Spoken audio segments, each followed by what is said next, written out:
Hi hello ನಮಸ್ತೆ ಯಕ್ಷ info ಕನ್ನಡಕ್ಕೆ ಸ್ವಾಗತ. ನಾನು ಸತೀಶ್ ಸಾಲ್ಯ ಚಾರ್ಮಾಡಿ. ರೈಡಿಂಗ್ ವ್ಲಾಗ್ ಮಾಡಿದ್ದು ಸ್ವಲ್ಪ ದಿನ ಆಗಿತ್ತು. ಇವತ್ತು ವ್ಲಾಗ್ ಮಾಡುವಂತ ಹೇಳಿ ಹೊರಟಿದ್ದೇನೆ. ಶನಿವಾರ, ಇವತ್ತು 2ನೇ ತಾರೀಕು. ನಮಗೆ ಯಕ್ಷಗಾನ ಇದ್ದದ್ದು ಸುಬ್ರಹ್ಮಣ್ಯದ ಮಠದಲ್ಲಿ, ಅಂದರೆ ಕುಕ್ಕೆ ಸುಬ್ರಹ್ಮಣ್ಯ ದೇವಸ್ಥಾನದ ಹತ್ರ. ಇದು ಎಲ್ಲ ನಾವು 3ನೇ ಬಾರಿ ಅಲ್ಲಿಗೆ ಹೋಗ್ತಾ ಇರುವಂಥದ್ದು. ಲಾಸ್ಟ್ ಟೈಮ್ ನಾನು ಸುಬ್ರಹ್ಮಣ್ಯದಿಂದ ಬೇಲೂರಿಗೆ ಹೊರಟಿರುವಂಥ ವಿಡಿಯೋ ಎಲ್ಲ ಹಾಕಿದ್ದೆ, ಅದಕ್ಕಿಂತ ಮುಂಚೆ ಕೂಡ ಒಂದು ಆಗಿದೆ.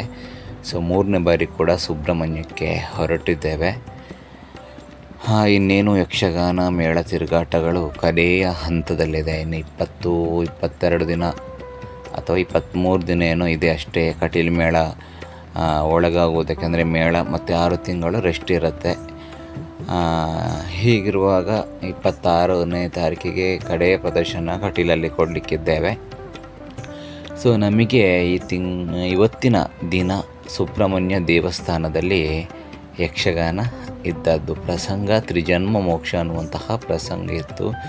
ಸೊ ಶನಿವಾರ ತನಕ ಕಾಲೇಜಿತ್ತು. ಕಾಲೇಜೆಲ್ಲ ಆಗಿ ಶನಿವಾರ ಮಧ್ಯಾಹ್ನ ನಂತರ ಮನೆಗೆ ಬಂದು ಸ್ವಲ್ಪ ಮಲಗಿ ಯಕ್ಷಗಾನದ ಹತ್ರ ಹೊರಟಿದ್ದೇನೆ. ನನ್ನದು ತ್ರಿಜನ್ಮ ಮೋಕ್ಷ ಪ್ರಸಂಗದಲ್ಲಿ ನನ್ನದು ಮತ್ತು ನವೀನನ್ನಂದು ಜಯ ವಿಜಯರು. ಸೊ ನವೀನನ್ನ ಮನೆ ಹತ್ತಿರ ಆಗಿ ಮುಂಡಾಜಿಯಾಗಿ ನಾವು ಧರ್ಮಸ್ಥಳ ಆಗಿ ಸುಬ್ರಹ್ಮಣ್ಯಕ್ಕೆ ಹೋಗುವಂಥದ್ದು. ಸೊ ನವೀನನ್ನ ಮನೆ ಹತ್ತಿರ ಹೋದೆ. ನೋಡಿ ಬರ್ತಾ ಇದ್ದಾರೆ, ಅವರ ಮನೆಯಿಂದ ನಡ್ಕೊಂಡು ಬರ್ತಾ ಇದ್ದಾರೆ. ನಾನು ಅವರ ಮನೆ ಹತ್ತಿರ ಹೋದೆ. ಇದು ರೋಡ್ ಸೈಡ್ ನಿಲ್ತೀನಿ, ಹಾಗಾಗಿ ಅವರಿಗೋಸ್ಕರ ಸ್ವಲ್ಪ ವೆಯ್ಟ್ ಮಾಡಿದೆ. ಅವರು ಬಂದರು. ಸೊ ಅಲ್ಲಿಂದ ಮತ್ತೆ ಪ್ರಯಾಣವನ್ನು ನಾವು ಆರಂಭಿಸಿದ್ದು ಸುಬ್ರಹ್ಮಣ್ಯಕ್ಕೆ. ನಮ್ಮ ಚಾರ್ಮಾಡಿ, ನಮ್ಮ ಮನೆಯಿಂದ ಸುಬ್ರಹ್ಮಣ್ಯಕ್ಕೆ ಸ್ವಲ್ಪ ಹತ್ತಿರ, ಅಂದರೆ 70 ಕಿಲೋಮೀಟರ್ಸ್ ಆಗುತ್ತೆ. ಸೊ ಅವರ ಮನೆಯಿಂದ ಮತ್ತೆ ಸುಬ್ರಹ್ಮಣ್ಯಕ್ಕೆ ನಾವು ಇರುವರು ಕೂಡ ಹೋಗಿದ್ದೇವೆ. ತ್ರಿಜನ್ಮ ಮೋಕ್ಷ ಇರೋದ್ರಿಂದ ಸ್ವಲ್ಪ ಖುಷಿ ಇತ್ತು. ಯಾಕೆ ಅಂತ ಹೇಳಿದ್ರೆ ಮನೆಗೆ ಬೇಗ ಬರ್ಬೋದು ಅಂತ ಹೇಳಿ. ಇಲ್ದಿದ್ರೆ ಯಾವತ್ತೂ ಲೇಟ್ ಆಗುತ್ತಲ್ಲ ಬರುವಾಗ. ಇವತ್ತು ನಮ್ಮದು ಆಲ್ರೆಡಿ 8 ಗಂಟೆಗೆ ವೇಷ ಮುಗಿಯುತ್ತೆ. 8 ಗಂಟೆಗೆ ಮುಗಿಸಿ ಮನೆಗೆ ಬರ್ಬೋದಲ್ಲ, 1-1.5 ಗಂಟೆ ದಾರಿ. ಸೊ ಹಾಗಾಗಿ ಬೇಗ ಧರ್ಮಸ್ಥಳ ಆಗಿ ಸುಬ್ರಹ್ಮಣ್ಯಕ್ಕೆ ಹೊರಟಿರುವಂಥದ್ದು. ಜಯ ವಿಜಯರನ್ನುವಂಥದ್ದು ನಮ್ಮ ವೇಷ ಇತ್ತು ಆರಂಭದಲ್ಲಿ. ಪೀಠಿಕೆಗೆ ಜಯ ವಿಜಯರ ವೇಷ ಇರುವಂಥದ್ದು ನಿಮಗೆ ಗೊತ್ತಿದೆ. ಸೊ ಅದನ್ನು ಬೇಗ ಮಾಡಿ ಬರುವ ಅಂತ ಹೇಳಿ ಸುಬ್ರಹ್ಮಣ್ಯ. ಸೊ 4 ಗಂಟೆಗೆ ಮನೆಯಿಂದ ಹೊರಟಿದ್ದಾರೆ. 4:15ಗೆ ಮನೆಯಿಂದ ಹೊರಟಿದ್ದೇನೆ. ಸ್ವಲ್ಪ ಬಿಸಿಲೆಲ್ಲ ಇತ್ತು. ಸೊ ವೆಹಿಕಲ್ ಸ್ವಲ್ಪ ಜಾಸ್ತಿ ಇತ್ತು, ಅಂದರೆ ರಜೆ ಅಲ್ವಾ ಸ್ಕೂಲ್ ಮಕ್ಕಳಿಗೆ. ಹಾಗಾಗಿ ಧರ್ಮಸ್ಥಳದಲ್ಲಿ ಕೂಡ ಫುಲ್ ರಶ್ ಇದ್ದರು. ಮತ್ತು ಸ್ವಲ್ಪ ಕಾಮಗಾರಿ ಎಲ್ಲ ಆಗ್ತಾಯಿದೆ. ನಿಮ್ಮ ಕೊಕ್ಕಡದಿಂದ ಧರ್ಮಸ್ಥಳ ಮಾರ್ಗದ ರಸ್ತೆ ಕಾಮಗಾರಿ ಕೂಡ ಆಗ್ತಾಯಿದೆ. ಹಾಗಾಗಿ ಸೊ ನಾವು ಸಂಜೆ ಹೊತ್ತು ಸ್ವಲ್ಪ ಬಿಸಿಲಿತ್ತು ಮತ್ತು ಸ್ವಲ್ಪ ಬೇಗ ಹೋಗಬೇಕಿತ್ತು. ಆರಂಭದಲ್ಲಿ ಅಲ್ವಾ ವೇಷ, ಹಾಗಾಗಿ 6 ಗಂಟೆ ಹೊತ್ತಿಗೆ ರೀಚ್ ಆಗಬೇಕಿತ್ತು. ಈಗ 1-1.5 ಗಂಟೆ ದಾರಿ ಬೇಕಾಗುತ್ತೆ ನಿಧಾನಕ್ಕೆ ಹೋದರೆ. ಸೊ ಹೋಗುವಾಗ ಅಲ್ಲಲ್ಲಿ ಸ್ವಲ್ಪ ಕೋಲ್ಡ್ ಡ್ರಿಂಕ್ಸ್ಗಳ ಶಾಪ್ ಅನ್ನುವಂಥದ್ದು ಎಲ್ಲ ಕಾಣ್ತಾ ಇತ್ತು. ಸೊ ನೋಡಿ, ಇದು ಕೊಕ್ಕಡ ಹತ್ತಿರ ಆದ್ವಿ. ಇಲ್ಲಿಂದ ಇದು ಕೊಕ್ಕಡಕ್ಕೆ ಹತ್ತಿರ ಹೋಗುವಂಥದ್ದು. ಮತ್ತು ಅಲ್ಲಿ ನೋಡಿ ಕೊಕ್ಕಡದ ಹತ್ತಿರ ಇರುವಂತಹ ಒಂದು ದೇವಸ್ಥಾನ, ಸೌತಡ್ಕ ದೇವಸ್ಥಾನಕ್ಕೆ ಕೂಡ ತುಂಬ ಭಕ್ತಾದಿಮನಿಗಳು ಹೋಗ್ತಾ ಇದ್ರು. ಇದು ಕೊಕ್ಕಡ ಜಂಕ್ಷನ್. ಇಲ್ಲಿಂದ ಲೆಫ್ಟ್ಗೆ ತಗೊಂಡು ಹೋಗಬೇಕಾದ್ದು ಸುಬ್ರಹ್ಮಣ್ಯಕ್ಕೆ.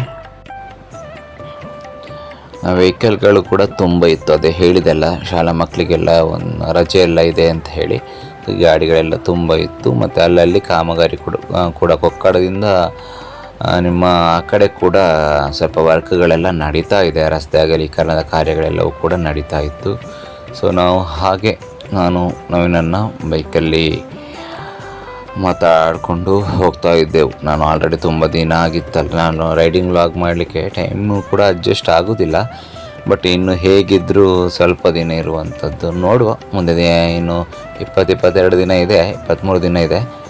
ರೈಡಿಂಗ್ ವ್ಲಾಗ್ ಮಾಡಲಿಕ್ಕಾದರೆ ಮಾಡ್ತೇನೆ. ಸೊ ಇವತ್ತೊಂದು ಸುಬ್ರಹ್ಮಣ್ಯ ಸ್ವಲ್ಪ ಲಾಂಗ್ ಬೇರೆ ಮಾಡುವ ಅಂತ ಹೇಳಿ ಸ್ವಲ್ಪ ಆರಾಮಿತ್ತು. ಇಲ್ಲದಿದ್ದರೆ ಉಳಿದ ದಿನ ಗಡಿಬಿಡಿಯಲ್ಲಿ ಹೋಗುವಂಥದ್ದು. ಕಾಲೇಜ್ ಬಿಟ್ಟು ಮನೆಯಿಂದ ವಾಪಸ್ಸು ಇದು ವೀಡಿಯೋ ಮಾಡುವಷ್ಟು ಶೂಟ್ ಮಾಡಿಕೊಂಡು ಹೋಗಬೇಕು ಅಥವಾ ಎಡಿಟಿಂಗ್ ಮಾಡಬೇಕು, ಇದೆಲ್ಲ ಸ್ವಲ್ಪ ಟೈಮ್ ಹಿಡಿತದೆ. ಬಟ್ ಆಯಿತು, ಏನಿದ್ರು ಇನ್ನು 20-25 ಡೇಸ್ ಅಷ್ಟೇ, ಮತ್ತು ಸ್ವಲ್ಪ ಆರಾಮಾಗ್ತೇನೆ. ನೋಡುವ, ಟ್ರಾವೆಲಿಂಗ್ ಮಾಡುವಂತಹ ಪ್ಲ್ಯಾನ್ ಇದೆ, ಬೇರೆ ಬೇರೆ ಪ್ಲೇಸಸ್ ವಿಸಿಟ್ ಮಾಡುವಂತಹ ಪ್ಲ್ಯಾನ್ ಇದೆ. ಬಟ್ ನನಗೂ ಕೂಡ ಕಾಲೇಜಿಗೆ ರಜೆ ಎಲ್ಲ ಬೇಕಾಗುತ್ತೆ. ಸೊ ಹಾಗಾಗಿ ನೋಡುವ ಏನಾಗುತ್ತೆ ಅಂತೇಳಿ. ಸಾಧ್ಯವಾದಷ್ಟು ಮಟ್ಟಿಗೆ ಒಳ್ಳೊಳ್ಳೆಯ ಕಂಟೆಂಟ್ಗಳನ್ನು ಕೊಡ್ತೇನೆ. ಮತ್ತು ಸಂದರ್ಶನಕ್ಕೆ ನಮ್ಮ ವಾಹಿನಿ ಪಾಡ್ಕಾಸ್ಟಿಂಗ್ ಇದು ಏನು ಸಂದರ್ಶನ ನಡೀತಾ ಇದೆಯಲ್ಲ, ಅದಕ್ಕೆ ಕೂಡ ಈಗ ಮೇಳ ಯಾವಾಗ ಮುಕ್ತಾಯ ಆಗುತ್ತೆ ತದನಂತರ ಮೇಳದ ಕಲಾವಿದರ ಸಂದರ್ಶನಗಳ ಕಡೆಗೆ ಕೂಡ ಸ್ವಲ್ಪ ಗಮನ ಕೊಡಬೇಕಾಗ್ತದೆ. ಸೊ ಕಲಾವಿದರಲ್ಲೇ ಆಲ್ರೆಡಿ ಕೆಲವರಲ್ಲೆಲ್ಲ ಮಾತಾಡಿ ಇಟ್ಟಿದ್ದೇನೆ, ಯಾರು ಏನಂತ ಹೇಳಿದ್ದು ಮತ್ತೆ ನೋಡುವ. ಒಳ್ಳೊಳ್ಳೆಯ ಕಲಾವಿದರನ್ನು ನಿಮಗೆ ಅವರ ಬದುಕಿನ ವಿಚಾರಗಳು, ಸಂದರ್ಶನದ ವಿಚಾರಗಳನ್ನೆಲ್ಲ ನಿಮಗೆ ಸಂದರ್ಶನದ ಮುಖಾಂತರ ತಿಳಿಸುವಂತಹ ಪ್ರಯತ್ನವನ್ನು ಮಾಡಬೇಕಲ್ಲ. ಹೀಗಾಗಿ ರೈಡಿಂಗ್ ವಿಚಾರಗಳು, ಸಂದರ್ಶನದ ವಿಚಾರಗಳು, ಬೇರೆ ಬೇರೆ ಏನು ವೀಡಿಯೋಸ್ಗಳ ಮುಖಾಂತರ ನಿಮಗೆ ಇನ್ನು 6 ತಿಂಗಳ ಮಟ್ಟಿಗೆ ಹೇಗೂ ಗ್ಯಾಪ್ ಇರುತ್ತೆ. ಸೊ ನಾನು ಮನೆಯಲ್ಲೇ ಇರ್ತೇನೆ, ಮತ್ತು ಮಳೆಗಾಲದಲ್ಲಿ ಇಲ್ಲಿ ಯಕ್ಷಗಾನ ಕೂಡ ಹೋಗುವುದಿಲ್ಲ, ನಮಗೆ ಕಾರ್ಯಕ್ರಮ ಅಷ್ಟೇನೇ ಇರುವುದಿಲ್ಲಲ್ಲ, ಫ್ರೀ ಇರ್ತೇವೆ. ಹಾಗಾಗಿ ನೋಡುವ ವೀಡಿಯೋಸ್ ಮುಖಾಂತರ ನನ್ನ ಸಬ್ಸ್ಕ್ರೈಬರ್ಸ್ಗಳಿಗೆ ಒಳ್ಳೊಳ್ಳೆಯ ವೀಡಿಯೋಗಳನ್ನು ಕೊಡುವಂತಹ ಪ್ರಯತ್ನ ನನ್ನದು. ಸಾಧ್ಯವಾದಷ್ಟರ ಮಟ್ಟಿಗೆ ಟ್ರೈ ಮಾಡ್ತೇನೆ. ಈಗಾಗಲೇ ಮಾಡಿ 1 ಇಯರ್ ಆಗಲಿಲ್ಲ, ನಾನು ಜೂನಲ್ಲೇನೋ ಚಾನಲ್ ಸ್ಟಾರ್ಟ್ ಮಾಡಿದ್ದೇನೆ. ಬಟ್ ಸಬ್ಸ್ಕ್ರೈಬರ್ ಆಲ್ರೆಡಿ ನನಗೆ 3,000-3,500 ಹತ್ರ ಆಗ್ತಾಯಿದ್ದಾರೆ. ಸೊ ನಿರೀಕ್ಷೆ ಇಲ್ಲದಷ್ಟು ನಮಗೆ ಪ್ರೀತಿ ತೋರಿಸಿದ್ದೀರಿ. ಸೊ ಇದು ಬಹಳಷ್ಟು ಸಂತೋಷ ಆಗುತ್ತೆ. ಮತ್ತು ಇನ್ನೇನಂತ ಕೇಳಿದ್ರೆ, ಲೈವ್ ಒಂದು 2 ದೈವ ಮಹಾತ್ಮೆ ಲೈವ್ ಯಕ್ಷಗಾನ ಲೈವನ್ನು ಕೊಟ್ಟಿದ್ದಾರೆ, ಮತ್ತು ಒಂದು ನೇಮೋತ್ಸವದ ಲೈವನ್ನು ಕೊಟ್ಟಿದೆ. ಇನ್ನು ಇದೇ ಮೇ ತಿಂಗಳ 15ನೇ ತಾರೀಕಿಗೆ ಮಿಜಾರ ಹತ್ತಿರ ನಮ್ಮ ಮೇಳದ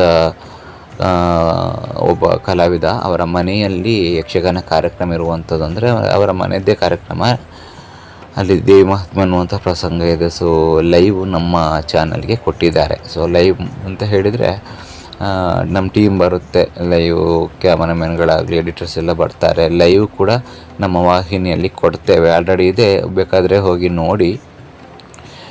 ಲೈವನ್ನು ಕೊಟ್ಟಿದ್ದೇನೆ, ಲಾಸ್ಟ್ ಟೈಮ್ ವೀಡಿಯೋದಲ್ಲಿ ಹೇಳಿದ್ದೇನೆ. ಸೊ ಹಾಗಾಗಿ ನಾಡಿದ್ದು 15ನೇ ತಾರೀಕಿಗೆ ಮೂಡುಬಿದ್ರೆ ಹತ್ತಿರ ಮಿಜೋರಲ್ಲಿ ಒಂದು ಯಕ್ಷಗಾನದ ಲೈವ್ ಇದೆ, ದೇವಿ ಮಹಾತ್ಮೆ ನಮ್ಮ ವಾಹಿನಿಯಲ್ಲಿ ಪ್ರಸಾರ ಆಗ್ತದೆ. ಅದನ್ನು ಕೂಡ ನೋಡಿ ಸಪೋರ್ಟ್ ಮಾಡಿ. ಸಬ್ಸ್ಕ್ರೈಬ್ ಮಾಡದೇ ಇದ್ದವರು ಸಬ್ಸ್ಕ್ರೈಬ್ ಮಾಡಿ ಅಂತ ಹೇಳ್ತೇನೆ. ಸೊ ಈಗ ನಾವು ಸುಬ್ರಹ್ಮಣ್ಯ ಹತ್ರ ಆಗ್ತಾ ಇದ್ದೇವೆ. ಸುಬ್ರಹ್ಮಣ್ಯದ ಹತ್ತಿರ ಏನು ತಲುಪೋದಕ್ಕೆ ಇನ್ನೇನು ಇಲ್ಲಿಂದ ಸ್ವಲ್ಪ ದೂರ ಇರುವಂಥದ್ದು, ಕೆಲವೇ ಹೊತ್ತಿನಲ್ಲಿ ಸುಬ್ರಹ್ಮಣ್ಯಕ್ಕೆ ಕೂಡ ತಲುಪ್ತೇನೆ. ಸೊ ಸ್ವಲ್ಪ ಅದೇ ಆಗ ಹೇಳಿದ ಹಾಗೆ ವೆಹಿಕಲ್ಗಳು ಸ್ವಲ್ಪ ಜಾಸ್ತಿ ಇತ್ತು ಅಂತ ಹೇಳಿ ಎಲ್ಲ ಟೆಂಪಲ್ ವಿಸಿಟ್ ಮಾಡ್ತಾ ಇದ್ದಾರೆ. ಮಕ್ಕಳೆಲ್ಲ ರಜೆಯಲ್ಲಿದ್ದಾರಲ್ಲ, ಈ ಕಾರಣದಿಂದ ಎಲ್ಲ ಟೆಂಪಲ್ ವಿಸಿಟನ್ನು ಮಾಡ್ತಾ ಇದ್ದಾರೆ. ಹಾಗಾಗಿ ವಾಹನ ಸ್ವಲ್ಪ ಹೆಚ್ಚಿತ್ತು. ಓಕೆ, ನೋಡಿ ನಾನು ಇದು ಸುಬ್ರಹ್ಮಣ್ಯದ ದೇವಸ್ಥಾನ ಎಂಟ್ರಿ ಆಗುವಂಥದ್ದು. ಬಂದೆ, ಅಲ್ಲಿ ಸ್ವಲ್ಪ ಲೊಕೇಶನ್ ಎಲ್ಲ ನೋಡಿದ್ವಿ, ಎಲ್ಲಿ ಯಕ್ಷಗಾನ ಅಂತ ಹೇಳಿ ಗೊತ್ತಿರಲಿಲ್ಲ. ಅಲ್ಲಿ ಏನೋ ಮಠ ಅಂತ ಹೇಳಿದರು, ಬಟ್ ನನಗೆ ಪ್ಲೇಸಸ್ ಗೊತ್ತಿತ್ತು ಎಲ್ಲಿ ಅಂತೇಳಿ. ಸೊ ಹಾಗಾಗಿ ಅಷ್ಟೇನು ದೊಡ್ಡ ಸಮಸ್ಯೆ ಆಗಲಿಲ್ಲ. ಕರೆಕ್ಟ್ 6 ಗಂಟೆ ಹೊತ್ತಿಗೆ ಅಲ್ಲಿಗೆ ನಾವು ರೀಚ್ ಆಗಿದ್ದೇವೆ.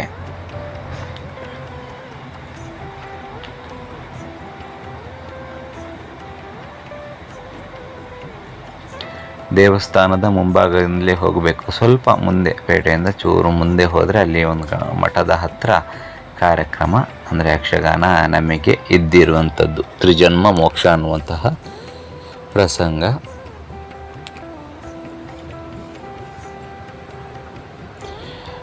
ಒಂದು ಗಾದೆ ಮಾತಿದೆ, ಯಾವುದೋ ವಿಚಾರಗಳು 2 ಬಾರಿ ರಿಪೀಟ್ ಆದರೆ ಅದು ಮತ್ತೆ 3ನೇ ಬಾರಿ ರಿಪೀಟ್ ಆಗುತ್ತೆ ಅಂತ ಹೇಳಿ. ಸೊ ಹಾಗಾಗಿ 2 ಸಲ ಬಂದಿದ್ವಿ ಸುಬ್ರಹ್ಮಣ್ಯಕ್ಕೆ, ಮತ್ತೊಮ್ಮೆ 3ನೇ ಸಲವೂ ಬರುವ ಹಾಗಾಯಿತು. ಮೋಸ್ಟ್ಲಿ ಈ ವರ್ಷದ ತಿರುಗಾಟದ ಕಡೆ ಯಕ್ಷಗಾನ ಕಾಣ್ತದೆ, ಅಂದರೆ ಕಟೀಲು ಮೇಳದ ಸುಬ್ರಹ್ಮಣ್ಯದಲ್ಲಿ. ಇನ್ನೂ 6 ತಿಂಗಳು ಕಾಯಬೇಕು. ನೋಡಿ, ಇಲ್ಲಿ ಸ್ವಲ್ಪ ಮುಂದೆ ದೇವಸ್ಥಾನದಿಂದ ಮುಂದೆ ಬರುವಾಗ ಒಂದು ಮಠದ ಹತ್ತಿರ ಇದ್ದಿರುವಂಥದ್ದು ಯಕ್ಷಗಾನ. ಅಲ್ಲಿಗೆ ಬಂದ್ವಿ. ಸೊ ಅಲ್ಲಿ ತಲುಪೋ ತನಕ ಡೌಟ್ಸ್ ಇತ್ತು, ಇಲ್ಲಿ ದಾರಿ ಒಮ್ಮೊಮ್ಮೆ ಮ್ಯಾಪ್ ಕೂಡ ಏನು ರಾಂಗ್ ಇರುತ್ತಲ್ಲ ಅಂತ ಹೇಳಿ.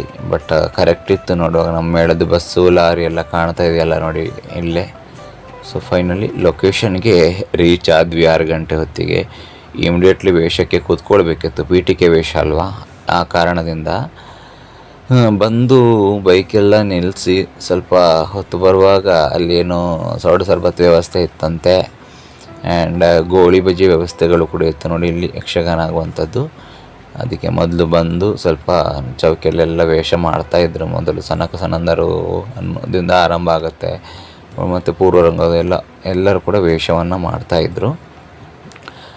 ನಾನು ಬಂದು ಸ್ವಲ್ಪ ದೇವರ ಹತ್ರ ಎಲ್ಲ ಹೋಗಿ ಕೈ ಮುಗಿದು ಒಂದು ಸೋಡಾ ಸರ್ಬತ್ ವ್ಯವಸ್ಥೆ ಇತ್ತು, ಅದನ್ನೆಲ್ಲ ಕುಡಿದು ಒಂದು ಟೀ ಗೋಳಿ ಬಜ್ಜಿ ವ್ಯವಸ್ಥೆ ಇತ್ತು, ಅದನ್ನು ಧರ್ಮಕ್ಕೆ ಸಿಕ್ಕಿದರೆ ಅದು ಬಿಡಲಿಕ್ಕಿಲ್ಲ, ಎಲ್ಲ ತಿನ್ನಬೇಕು ಅಂತ ಹೇಳ್ತಾರೆ. ಹಾಗಾಗಿ ತಿಂದು ವೇಷಕ್ಕೆ ಕೂತೆ.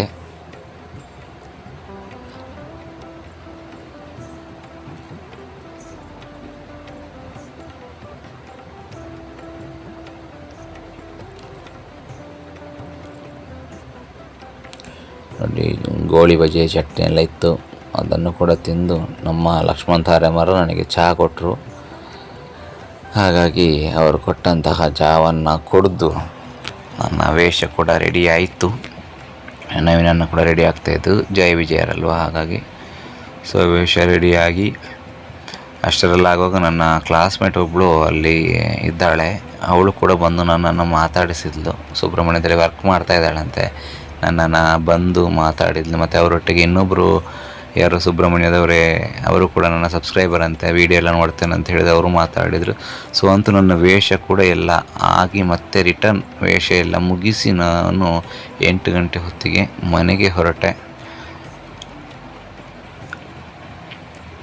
ಸೊ 7 ಗಂಟೆಗೆ ಪ್ರಸಂಗ ಆರಂಭ, 7 ಕಾಲಿಗೆ ನಮ್ಮ ವೇಷ ಪ್ರವೇಶ ಆಗಿ ಮತ್ತು ವೇಷ ಎಲ್ಲ ಆಗಿ ಅಲ್ಲಿಂದ ನಾವು 8 ಗಂಟೆಗೆ 8 ಗಂಟೆಗೆ ವೇಷ ಮುಗೀತು. 8:15 ಎಲ್ಲ ಮನೆಗೆ ಹೊರಟ್ವಿ.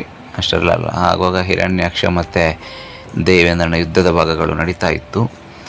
ನಾನು ಮತ್ತೆ ನವೀನನ್ನು ಸ್ವಲ್ಪ ಬೇಗ ವೇಷ ಮುಗಿದ್ರೆ ಬೇಗ, ಯಾವಾಗಲೂ ಲೇಟ್ ಆಗುತ್ತಲ್ಲ, ಅದು ಬೇಗ ಮನೆಗೆ ರೀಚ್ ಆಗಬೇಕಂತ ಹೇಳಿ ಅಲ್ಲಿಂದ ಮನೆಗೆ ಹೊರಟು ಬಂದೆವು. ಡೇ ಸ್ವಲ್ಪ ಗಾಡಿ ವೆಹಿಕಲ್ಸ್ ಹೆಚ್ಚಿತ್ತು, ಬಟ್ ನೈಟ್ ಬರುವಾಗ ಏನೂ ಅಷ್ಟು ಇರಲಿಲ್ಲ. ಆ ರೂಟಲ್ಲಿ ಗಾಡಿಗಳು ನೈಟ್ ಸ್ವಲ್ಪ ಕಡಿಮೆ ಆಗುತ್ತೆ. ಬಟ್ 8-9 ಗಂಟೆ ಆಗಿರೋದ್ರಿಂದ ಅಲ್ಪ ಸ್ವಲ್ಪ ಗಾಡಿಗಳಿತ್ತು. ಬಟ್ ತೊಂದರೆ ಇಲ್ಲ. ವೇಷ ಮುಗಿಸಿ ನಮ್ಮಷ್ಟಕ್ಕೆ ನಾನು ನವೀನನ್ನು ಮನೆಯ ಹಾದಿಯನ್ನು ಹಿಡಿದೆವು. ಒಂದು ಪಂಪ್ ಹತ್ರ ಹೋದೆ. ಆ ಪಂಪಲ್ಲಿ ಫುಲ್ಲು ರಶ್ ಇತ್ತು, ಇಂಡಿಯನ್ ಆಯಿಲ್ ಹತ್ರ. ಅಲ್ಲಿಗೆ ಬೇಡ ಅಂಥೇಳಿ ಅದಕ್ಕಿಂತ ಮುಂದೆ ಸುಬ್ರಹ್ಮಣ್ಯದ ಹತ್ತಿರ ಮುಂದೆ ಇನ್ನೊಂದು ಪಂಪ್ ಇದೆ HP, ಅಲ್ಲಿಗೆ ಹೋಗಿ ಅಲ್ಲಿ ಅವರೇನು ಹಾಕಿದ್ರು. ಪಾಪ ಇಮಿಡಿಯೇಟ್ಲಿ ಬಂದು ಹಾಕಿದರು. ಪೆಟ್ರೋಲ್ ಸ್ವಲ್ಪ ಕಡಿಮೆ ಇತ್ತು, ಸೊ ಪೆಟ್ರೋಲ್ ಹಾಕಿಸಿ ಅಲ್ಲಿಂದ ಮತ್ತೆ ನಮ್ಮ ಪಯಣವನ್ನು ಬೆಳೆಸಿದ್ದೇವೆ. ಹಾಗೂ ಹೇಗೋ ಸುಬ್ರಹ್ಮಣ್ಯಕ್ಕೆ ಹೋಗಿ ಬಂದ ಆಯಿತು. ಸುಬ್ರಹ್ಮಣ್ಯದಿಂದ ವಾಪಸ್ ಮನೆಯ ಹಾದಿಯನ್ನು ಹಿಡಿದು ಮುಂದುವರೆದು ಬಂದು ಕಡೆಗೆ ಮನೆ ಹತ್ತಿರ ರೀಚ್ ಆಗುವಾಗ ಕೂಡ 10-10:30 ಆಗಿದೆ. ಬಟ್ ನನ್ನ ಬಿಟ್ಟು ನಾನು ಬಂದು ಮತ್ತೆ ಮನೆ ಹತ್ರದ ಶಾಪಿಗೆ ಹೋದೆ. ಅಲ್ಲಿಂದ ಸ್ವಲ್ಪ ಐಟಮ್ಸ್ಗಳೆಲ್ಲ ಆಗಬೇಕಿತ್ತು, ದಿನಸಿ ಐಟಮ್ಸ್ಗಳೆಲ್ಲ ತಗೊಳ್ಬೇಕಿತ್ತು. ಸೊ ಅದನ್ನೆಲ್ಲ ತಗೊಂಡು ಮನೆಗೆ ಬಂದೆ. ಮನೆಗೆ ಬಂದು ಫ್ರೆಶ್ಶಾಗಿ ಮನೆಗೆ ರೀಚ್ ಆಗುವಾಗಲೇ 10:30 ಏನೋ ಆಗಿದೆ. 10:30 ರೀಚ್ ಆಗಿ ಮತ್ತೆ ಊಟ ಮಾಡಿ ರೆಸ್ಟ್ ಮಾಡಿ ಮಲಗಿದ್ದೇನೆ. ನಾಳೆ ದಿನ ಅಂದರೆ ಭಾನುವಾರ ನಮಗೆ ಯಕ್ಷಗಾನ ಇರುವಂಥದ್ದು ಮಂಗಳೂರು ಹತ್ತಿರ ಶ್ರೀದೇವಿ ಮಹಾತ್ಮೆ ಎನ್ನುವಂಥದ್ದು. ಸೊ ಹಾಗಾಗಿ ಯಾರಾದರೂ ಇದ್ದರೆ, ಯಕ್ಷಗಾನ ನೋಡುವವರಿದ್ದರೆ ಬನ್ನಿ.